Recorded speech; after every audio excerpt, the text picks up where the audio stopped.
നമ്മുടെ നാടുകളിൽ സാധാരണ കണ്ടുവരുന്ന ഒരു വിഷയമാണിത്. പുതിയ ഒരു വീട് കെട്ടുന്ന സ്ഥലത്ത്, അല്ലെങ്കിൽ ഒരു ബിൽഡിംഗ് കെട്ടുന്ന സ്ഥലത്ത്, അല്ലെങ്കിൽ നമ്മുടെ കൃഷിയിടങ്ങളിൽ, നമ്മുടെ തോട്ടങ്ങളിൽ, അല്ലെങ്കിൽ പുതിയ വാഹനം വാങ്ങിയാൽ ആ വാഹനത്തിന്റെ പുറത്ത് മാഷാ അള്ളാ എന്ന് എഴുതിയിട്ട് ഒരു ബോർഡ് വെച്ചിട്ട് കാണാം.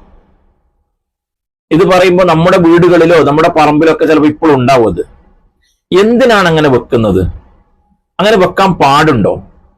അതുകൊണ്ട് എന്തെങ്കിലും ഉപകാരമോ ഉപദ്രവമോ ഉണ്ടോ? ഏതായാലും നമുക്ക് പണ്ഡിതന്മാർ എന്ത് പറയുന്നു എന്നാണ് ആദ്യം നോക്കേണ്ടത്. ഇനി ഇങ്ങനെ മാഷാ അള്ളാ എന്ന് ബോർഡ് വെച്ചിട്ടുള്ള ഒരാളോട് നിങ്ങൾ എന്തിനാണ് ഇത് വെച്ചത് എന്ന് ചോദിച്ചാൽ ചിലപ്പോൾ അവർക്ക് അറിഞ്ഞോളണമെന്നില്ല. സാധാരണ ആളുകളൊക്കെ വെക്കുന്നു, അതുകൊണ്ട് ഞങ്ങളും വെച്ചു എന്നുള്ള ഒരു അറിവ് മാത്രമേ അവർക്ക് ഉണ്ടാവുള്ളൂ. എന്നാൽ ചില ആളുകൾ പറയും അത് കണ്ണേറ് കിട്ടുന്നതിന് വേണ്ടിയിട്ടാണ് എന്ന് പറയും. കണ്ണേറ് കിട്ടുന്നതിന് എന്ന് പറഞ്ഞാൽ ഇങ്ങനെ ഒരു മാഷാ അള്ളാ എന്ന് എഴുതി വെച്ചാൽ കണ്ണേറ് കിട്ടൂലേ?